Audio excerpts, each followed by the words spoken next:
이렇게 보시다시피 얼굴을 돌리고 쳐다볼 수도 없습니다. 천정만 쳐다볼 권세를 받았습니다. 그래서 목사님도 똑바로 쳐다보는 일이 거의 없어요. 옆에 있는 전화도 쳐다보고 올려놓지 못해요. 그냥 손으로 더듬어서 잡지, 전혀 얼굴을 돌리고 잡지를 못해요. 그래서 여기 있는 거울을 가지고 제 머리맡에 어떤 물건이 있는지를 이렇게 보게 되죠. 여기 오신 손님들도 거울을 통해서 볼 수 있는 기회를 주시면은 제가 볼 수가 있는데, 그건 물에 행치하기 위해서 될 수 있는 한 안 쳐다봐요. 얼굴을 전혀 돌릴 수 없는 입장이기 때문에, 그래서 제 얼굴을 구부릴 수가 없어요. 목이 굳어 있기 때문에. 그래서 천장만 쳐다보고 살지요. 이걸 앞으로도 이렇게 구부릴 수가 없고 옆으로 이렇게 돌릴 수도 없어요. 이쪽으로도 못 돌려요. 뒤로 목을 지킬 수도 없고요. 그래서 오시는 손님한테 정중하게 일어나서 한 분 한 분 마주보고 인사도 나누고 대화를 해야 될 텐데 전혀 할 수가 없는 형편입니다. 그래서 대단히 죄송스럽고요.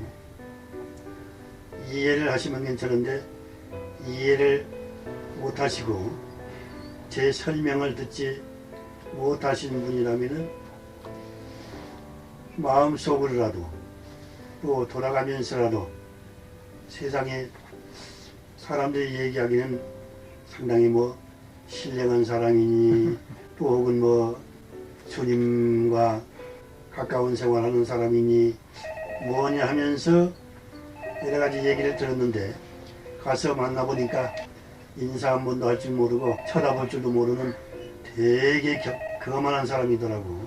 그렇게 얘기하는 경우도 있어요. 네, 그래서 목이 굳어있기 때문에요.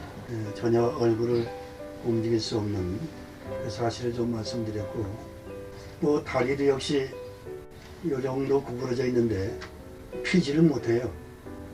또 다리를 옆으로 이렇게 벌리지도 못하고 안으로 붙이지도 못하고, 그리고 지금 현재 이 구부러진 그 상태 그대로 굳어있기 때문에 더 이상 구부리지 못해요. 또 펴지도 못하고요, 이 부분을.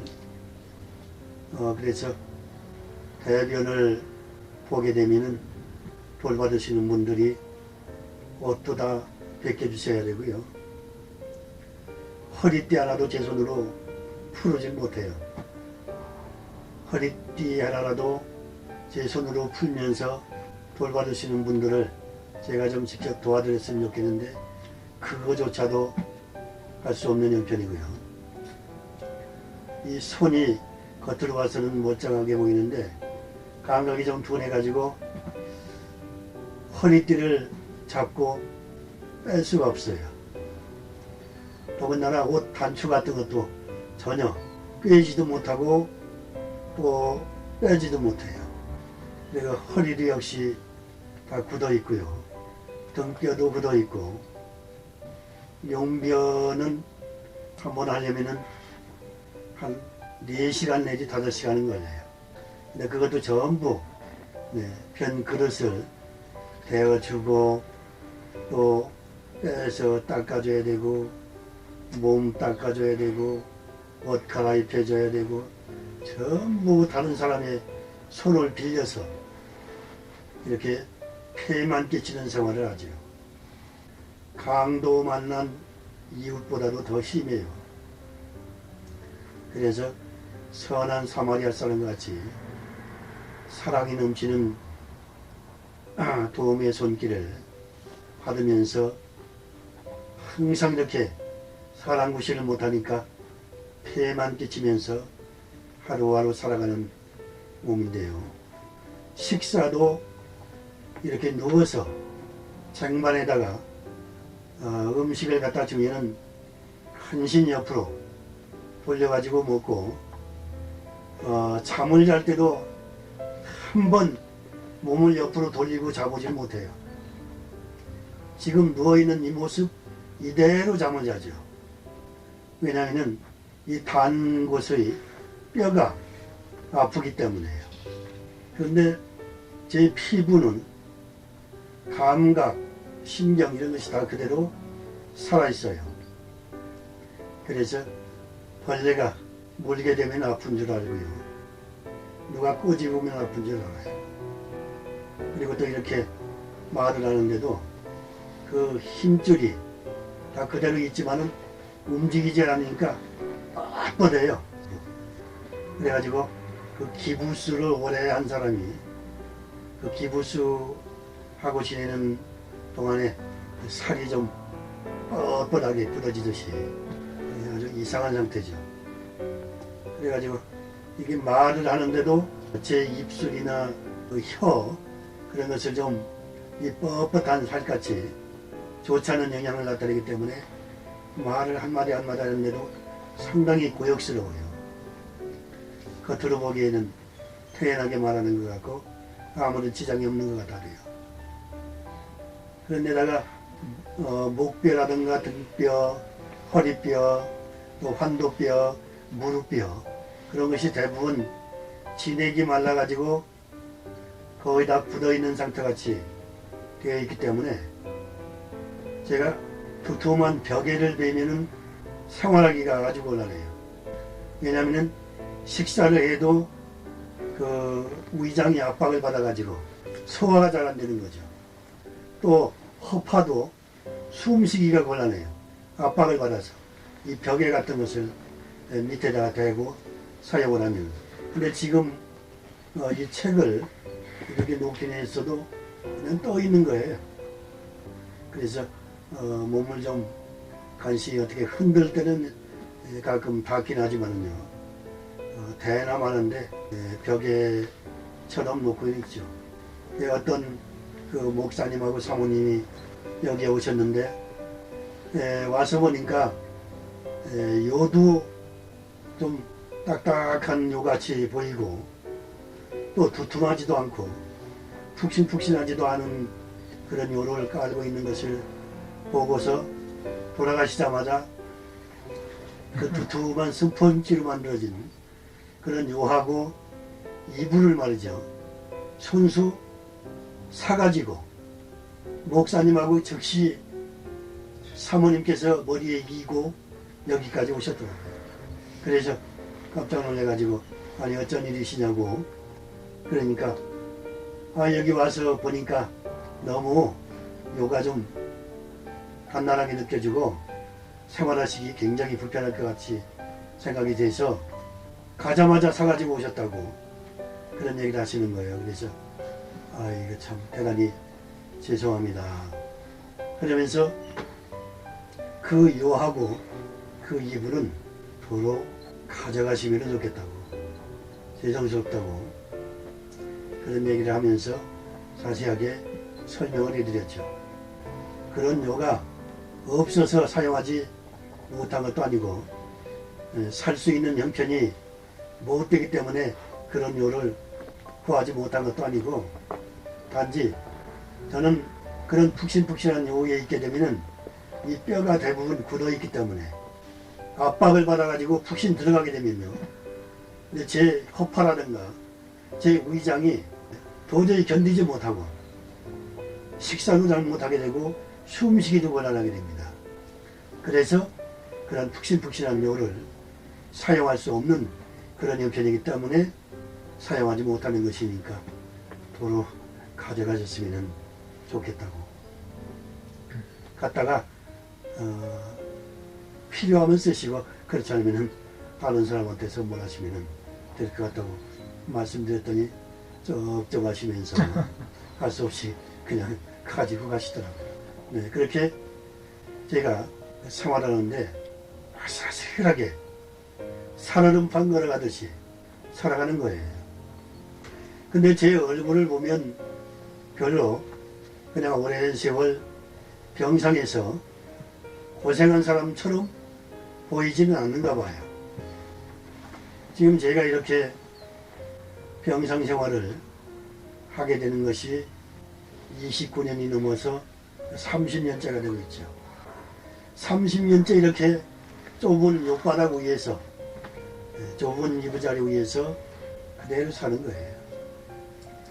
가끔 목사님들에 의해서 여행을 가는 경우가 있긴 있지만은 나무 토막 같은 몸이니까요. 그냥 번쩍 들어서 이 의자에다가 그 제대로 앉히지도 못하고 그냥 걸터놔요.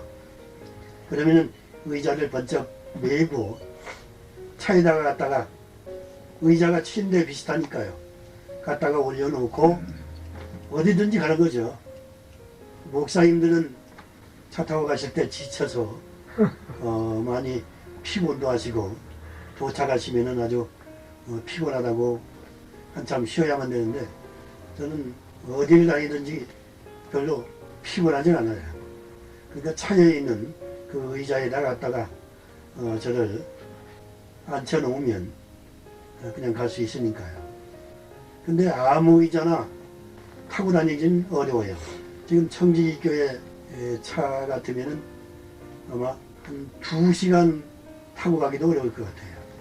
근데 이제 특별히 여러 가지 장치를 해놓고 제가 사용하기에 적당한 그런 그 설비를 했기 때문에 그 차는 타게 되면은 뭐 부산이든 광주든 얼마든지 갈 수가 있어요. 근데 다리가 조금은 더 구부러진 상태에서 굳어 있다면은 휠체어라도 좀 탈 수 있을 텐데 제가 휠체어를 탈 수 없는 그런 몸이에요. 왜냐면은 이 휠체어는 이 앞다리가 좀 많이 구부러져야만 앉을 수가 있거든요. 그런데 지금 보시다시피 이게 130, 40도 될까요? 각도가. 그렇기 때문에 전혀 휠체어를 타기가 어렵게 돼 있어요. 그러니까 이 의자를 걸쳐놓게 된다 해도 이 밑으로 이 엉덩이 부분이 들어가질 않아요. 그냥 나무토막 위에 그냥 걸쳐놓은 것 같죠. 왜냐면 여기가 그대로 굳어있기 때문에 더 구부러지지 않기 때문이지. 더 펴지지도 않고 벌려지지도 않고요. 그래서 이와 같이 밤낮으로 여행 다녀도 지금 입고 있는 이 옷 그대로, 그래서 이게 외출복도 되고 또 화장실에 가는 옷도 되고 응접실에서 사용하는 옷도 되고 잠잘 때 잠옷도 되고, 네, 이렇게 여러분 이렇게 오셨는데 손님 맞이하는 옷도 되고요. 언제나 똑같은 옷 그대로 입고 생활을 해요. 그래서 이렇게 지금 30년째 병상에 누워서 정말 육체적인 조건을 보면 백해무익한 폐인이나 다를 바가 없죠. 여기서 슬퍼하지 않고 여기서 울지 않아요. 감사하고 찬송하고 또 평안하고 만족하면서 딴 사람들한테 참된 행복이 무엇인지 진리를 증거하기 위해서 하루하루 살아가는 사람이죠. 아무리 건강하고 세상적으로 출세한 사람이라도 부러워할 줄은 몰라요. 겉으로만 그런 것이 아니라 마음속으로도 조금도 부러움을 느끼지 않아요. 아무리 세상에서 잘 됐다고 하는 사람도, 아무리 행복하다는 사람도 제 마음에 부러움을 느끼게 하지 못해요. 제가 교만하기 때문에 이런 얘기하는 것은 아니에요. 저는 분명히 하나님의 은혜로 행복하기 때문에 제 마음 가운데 하나님의 은총으로 하나님의 도움받아서 행복이 가득 차 있으니까 딴 사람이 아무리 잘됐다고 해도 부러운 줄 모르죠. 질투 한 번 할 줄 몰라요. 저는 하나님께 참 감사드려요. 저를 지금부터 29년 3개월 전에 이렇게 병상에 눕게 해서 그때는 절망에 몸부림쳤어요. 빨리 죽고 싶었어요. 아무리 치료를 해도 치료가 안 됐기 때문에 병상에 누워서 절망적인 생활을 시작했을 때 66년 10월이지요. 그때는 제가 빨리 한 많은 세상 죽고 싶었어요.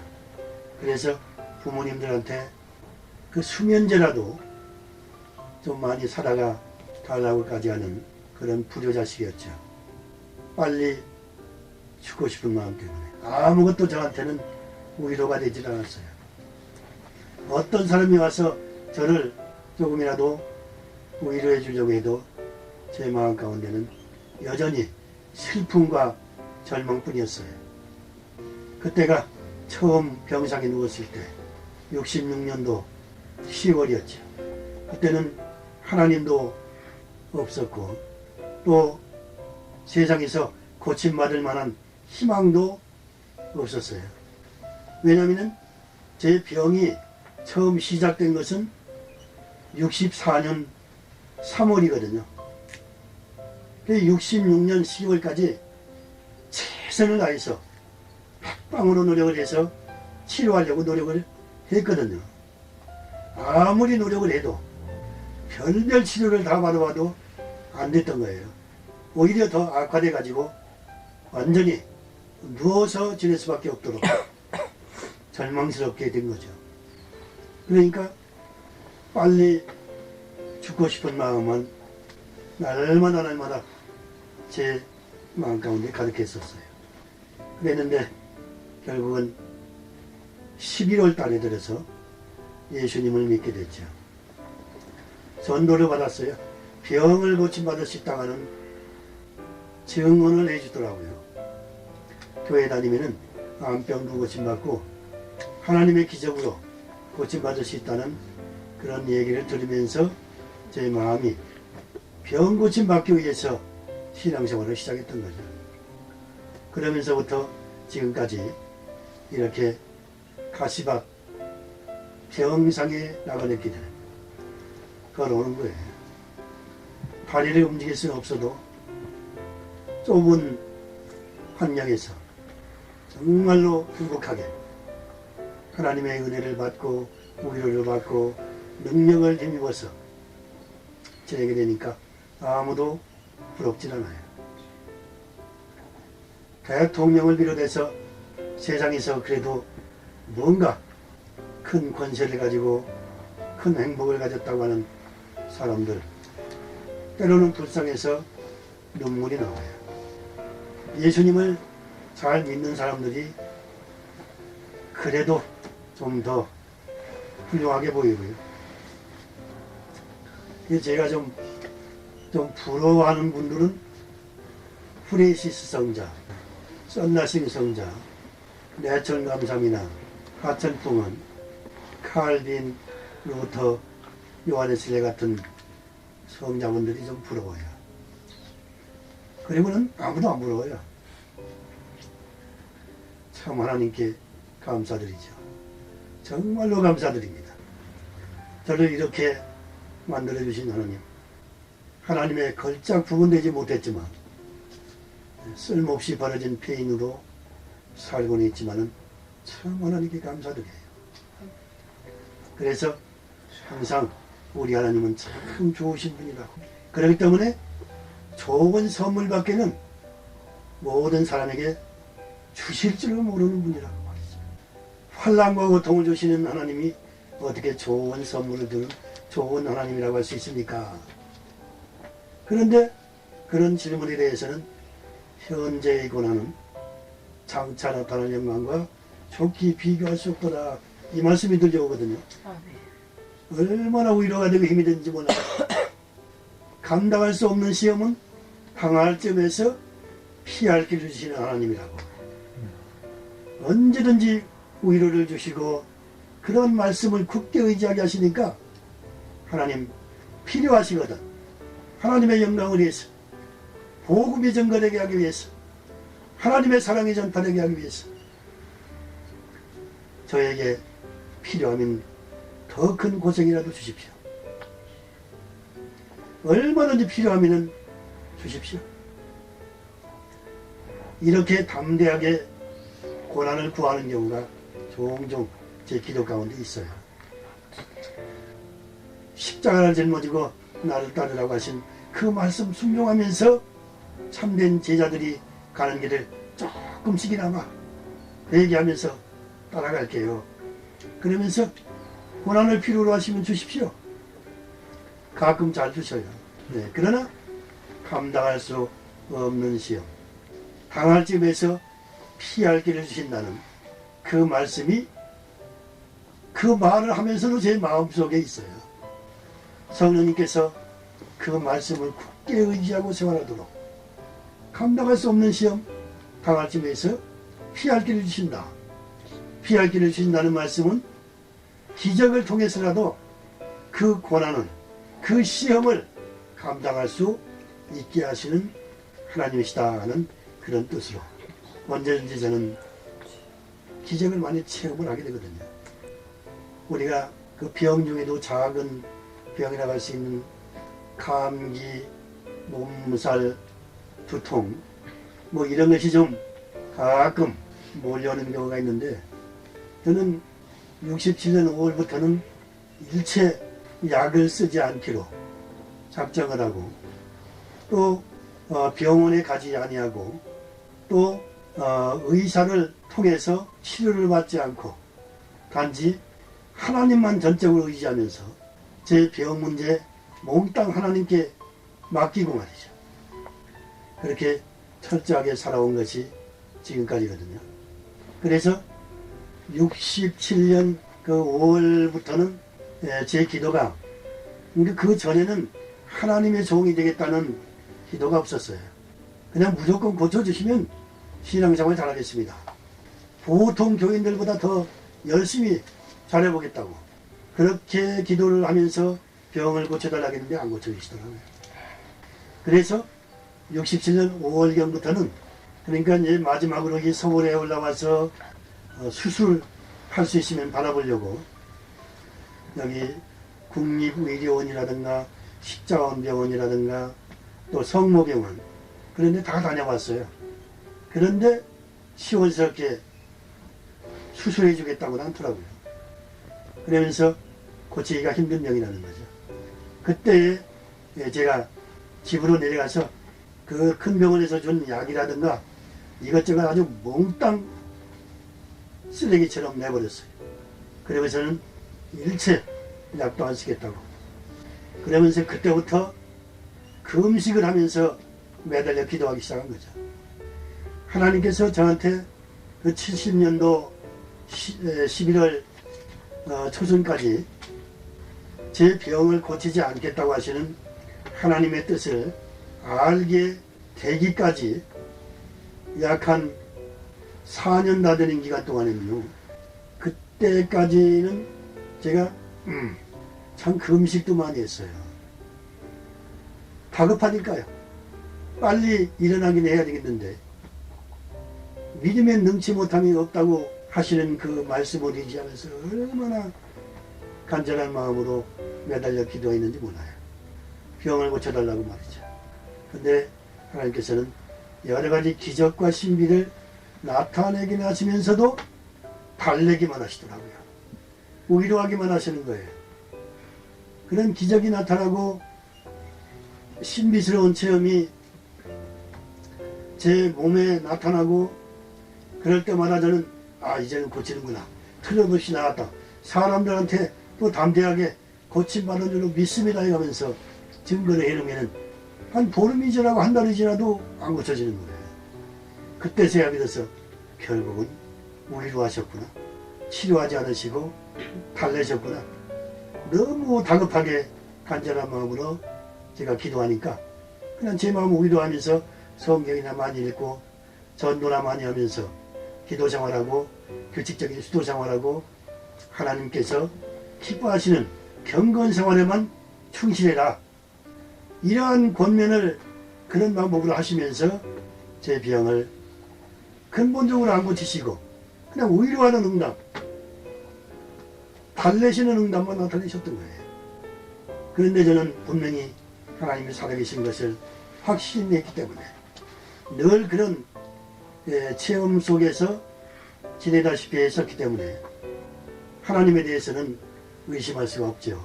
그러니 얼마든지 병을 고치시는 하나님으로 믿어졌고요. 그러니까 사람들한테 늘 저는 병상에 누워있지만 고침받은 것과 마찬가지다. 예수님이 제 건강을 지금 가지고 계시다. 아직까지 저에게 넘겨주지 않으셔서 그렇지 가지고 계시다. 이렇게 증거를 해가면서 살았어요. 머리에 불기둥으로 때로는 하여튼 뭐 여러가지 체험적인 그런 하나님을 알았기 때문에 그러다가 결국은 70년 11월 조선에 병을 고치지 않으시겠다는 뜻을 깨닫게 되고 그때 그 찬송 가운데 있는 빙판에 넘어진 리비나 성녀 38년 동안을 병상에 살면서 복음을 전파하고 많은 병자를 치료해주면서 기적을 나타냈던 그 성녀의 전기를 보고 나자마자 하나님께서 저한테 그분과 같이 평생을 병상에서 살아야 된다는 거예요. 그 눈물을 흘려가면서 포기했죠. 건강을 주십사고 하는, 그리고 사람들한테 항상 건강한 몸을 틀림없이 저는 받을 겁니다. 그러면서 담대하게 증거했던 제 마음을 깨끗하게 그때 눈물을 흘려가면서 포기했어요. 건강이라면 가장 소중한 것인데 그 건강을 가지지 못하고 평생 병상에 누워서 살아야 된다 할지라도 하나님의 영광을 위해서라면 순종을 하면서 따라가겠습니다. 순종하겠습니다. 그러면서 그때 포기하게 됐죠. 그러면서 지금까지 이렇게 열심히 살게 하셨고 저를 실망시키지 않으셨어요. 슬퍼하지 않게 하셨어요. 제가 다른 문제들 때문에 세상 돌아가는 것이 너무 악하고 불쌍하고 남들의 그 고생하는 것을 보면 불쌍하고 신앙생활하지 못하는 사람들 보면 불쌍해서 슬퍼하거나 눈물 흘리기도 해도 제 자신이 병상에 이렇게 세상 떠날 때까지 살아야 될 것을 생각하면서 슬퍼하지는 않아요. 하나님께서 그렇게 예정하셨다니까 그 뜻대로 그냥 이루어지게 될 것으로 믿고요. 그러면서 하나님께서는 저에게 세상적인 행복, 다시 말해서 건강이라든가 또 풍성한 물질이라든가 또 다복한 가정이라든가 또 좋은 자녀들이라든가 훌륭한 아내라든가 여러 가지 사람이 가질 수 있는 명예, 권세, 이러한 조건들을 가지지 않도록 하셨지만 하나님께서 내리시는 풍성한 은총으로 또 강력한 위로와 능력으로 지금까지 지내오면서 참 행복하고 만족스러웠어요. 진정으로 하나님께 감사드려요. 저를 하나님께서 건강한 몸을 가지고 제가 가지고 있던 포부대로 성공적인 인생을 살아가도록 저를 도와주셨다면 현재와 같은 행복은 상상을 못할 거라 이 말이죠. 그걸 생각하면 좀 아찔아찔해요.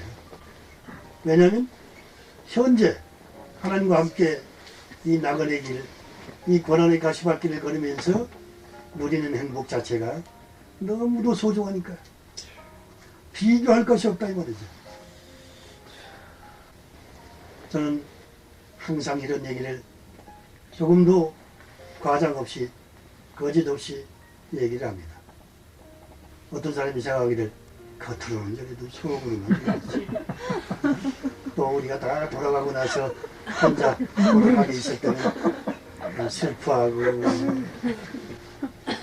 하나님 못 나가는 때도 있겠지. 이렇게 생각하실지 모르지만 천만의 말씀입니다. 그런 건 없어요. 어쨌든 하나님께 사로잡힌 바 되었어. 감당할 수 없는 시험 안 두시는 하나님이란 말이죠. 그래서 고난을 구하는 거예요. 어떤 시험이든지 필요하면 주십시오. 감당할 수 없는 시험은 안 주시는 하나님이니까 얼마든지 주십시오. 그런 기도를 담대히 그 말씀 의지하며 사는 거예요. 지금 고생하는 것도 작은 고생이라고 더 달라고 하느냐고 말이죠. 그렇게 생각하실지 모르지만 필요하거든 주시라는 거죠. 그래서 감기가 걸리면은요, 약을 사용하지 않으니까, 병원에 갈 수 없으니까, 그건 하나님 앞에서 그렇게 살기로 정해진 사람이고요. 그래서 저는 그냥 아사셀 염소가 뭔지 아시죠? 마귀한테 재물을 아예 주어가지고 속죄 은총을 사람들에게 주시게 되는 그 하나님의 방법이거든요. 마귀한테도 그냥 재물을 주어버리는 것. 그리고 하나님을 위한 재물, 여호와를 위한 속죄 제물도 있고 아사셀을 위한, 아사셀은 마귀를 상징하죠. 아사셀을 위한 속죄 제물도 있고, 두 마리 염소를 필요로 하잖아요. 그러니까 엘리 라마 사박다니, 하나님이 하나님이시여 왜 저를 이렇게 산채로 버리시나이까. 산채로는 안 나오지만요.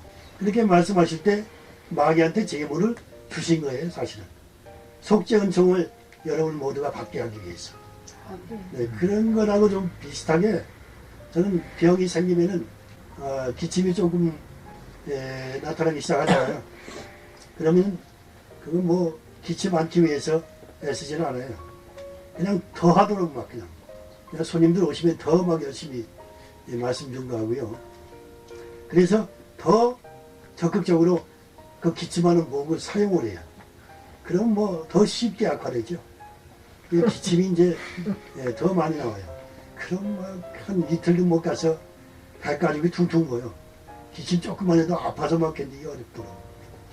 목도 퉁퉁 부어가지고 나중에는 목이 부어서 목소리가 잘 안 나와요.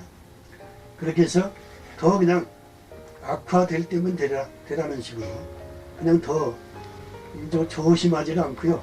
그냥 기왕 하나님께서 감당할 수 없는 시험을 안 주신다고 했으니까 그런 말씀을 믿고 따르다 보니까 기침을 더 해버려요. 일부러 하지는 않아도 열심히 사용을 하니까요. 목소리를. 그래가지고 목이 퉁퉁 붓고 배가 퉁퉁 부어가지고 목소리가 안 나올 정도로 그렇게 되면은 양남없이 기적이 나타나요. 그 다음날 일어나서 보면 뚝 떨어져 버렸어요. 그렇게 퉁퉁 부었는데도. 그래가지고 언제 그런 병이 있었느냐는 식으로. 그러니까 약을 먹고 고치는 것보다 더 빨리 고쳐지는 경우가 많아요. 그래서 마귀가 사실은 그 기침, 몸살, 두통 뭐 이런 병까지도 다 만들더라고요. 자세히 보니까 말이죠. 악령들이 다 주는 선물이에요. 보니까. 그래서 그러한 어려움이 생기면은 더 하나님께로 박차를 가해서 나아가고 하나님을 더 전적으로 의지하면서 제 몸 자체를 맡겨버리고 제 인생을 맡겨버리고 가시밭길을 맡겨버리고 제 운명을 맡겨버리고 그냥 몸딱 맡기면서 하나님 더 강하게 꼭 붙잡아버리니까요. 좀 귀찮기도 하시겠지만 그래가지고 기적을 그런 때 더 많이 체험을 해요. 그래서 하나님 섬기는 방법이 좀 독특하죠. 십자가를 짊어지고 나를 따르라 이렇게 말씀하셨는데 우리가 어떤 어려움이 생겼을 때 그것을 피하려고 하고 또 엄살을 부리고 또 숨으려고 하고 뒤로 뺑소니를 하려고 하고 주님을 위해서 앞으로 나가야 되는데 그런 분들은 기적을 만나기가 어려워요. 하나님의 신비 체험하기가 어려워요. 하나님을 확실히 그런 경우에 만나게 되는데 어떤 목사님이 설교하실 때 들어보니까 하나님은 홍수를 타고 오시는 하나님이시라고 그러면서 그런 환난고통을 홍수에다가 비교하면서 상징적으로 얘기를 하셨더라고요. 그래서 그런 홍수를 타고 오시는 하나님이다. 하나님 만나려면 홍수 만날 줄 알아야 된다. 그런 말씀을 하시더라고요. 그러니까 사람이 고난이 있을 때 더 큰 하나님을 체험할 수 있다는 거죠. 십자가를 짊어지고 따라오라고 하시는 그 주님의 뜻에 따라서 그냥 어려울지라도 감당할 수 없는 시험은 안 주실 거다.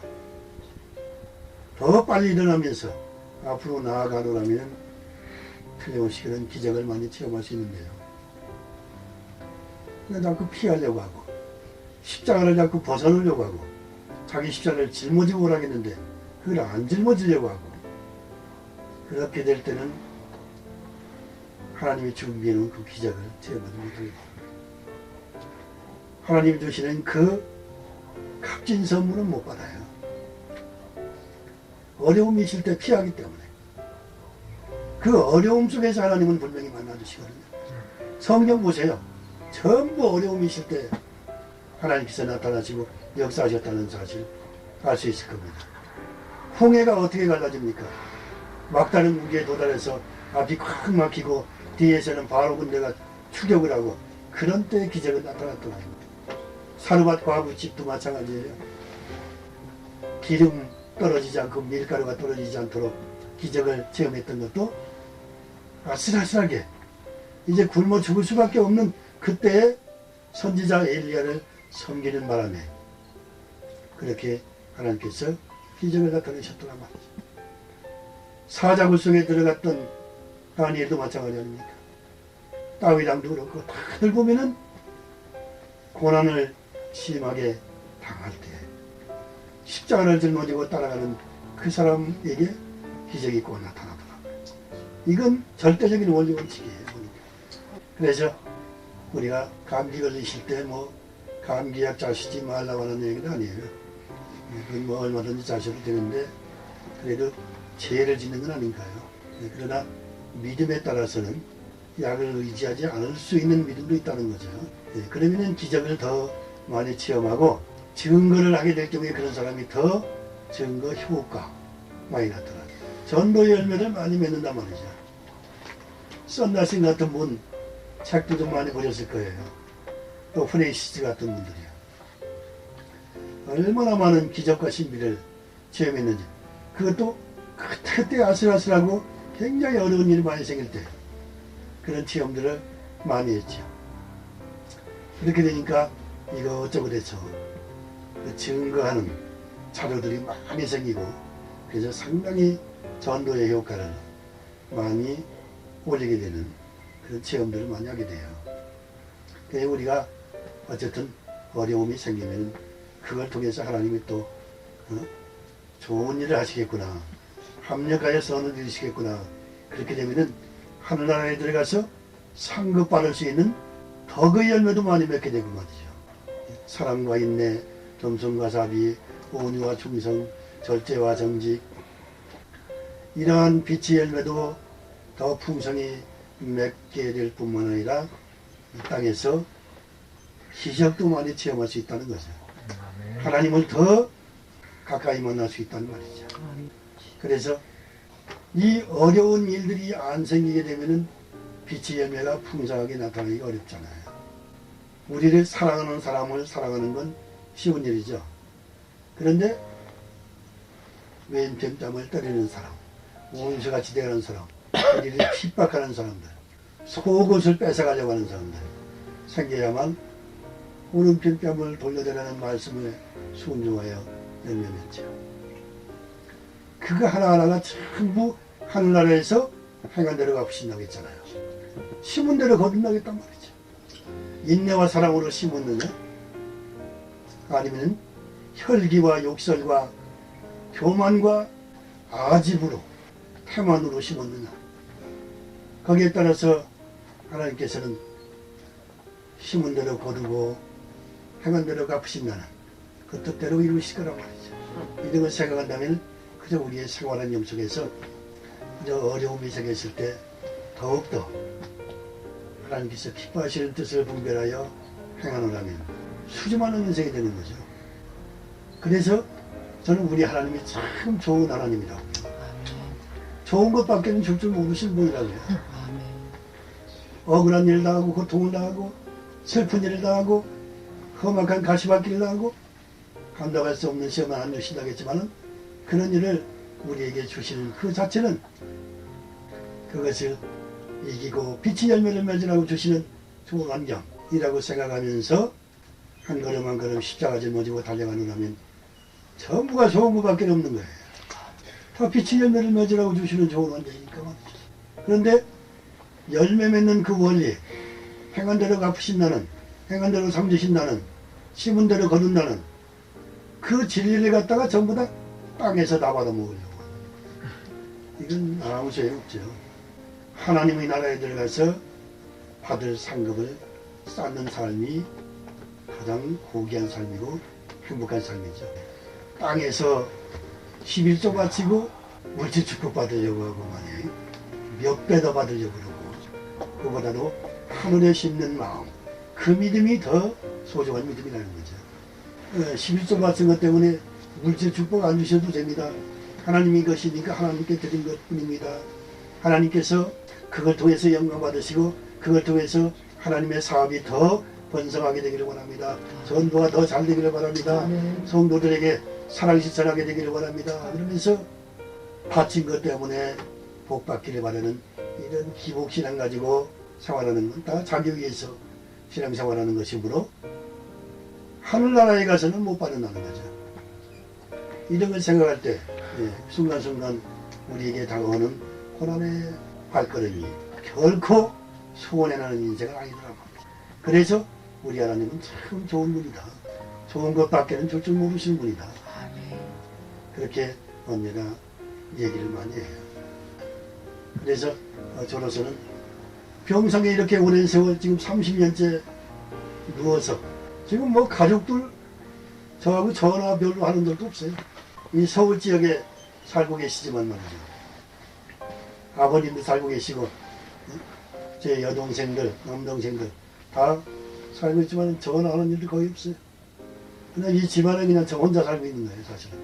그러나 주변에 선한 사마리아 사람과 같이 좋은 분들을 그냥 몇 분들을 또 살게 하시고 그런 분들을 통해서 제가 급박한 일이 생기거나 어떤 심한 어려움이 갑자기 생기고 그럴 것 같으면 이제 전화 한 통 하면은 뛰어오시니까요. 그렇게 해서 도움을 받으면서 그저 오직 하나님 한 분만 의지하며 생활하게 하시는 거예요. 그래서 저는 참 우리 하나님은 좋으신 분이다. 좋은 것밖에는 줄 모르시는 사랑의 하나님이시다. 현재의 고난은 장차 나타날 영광과 좋게 비교할 수 없다. 환난이나 공고나 핍박이나 기근이나 위험이나 칼이라도 우리를 사랑하시는 그리스도 안에서 우리를 결코 끊을 수 없다.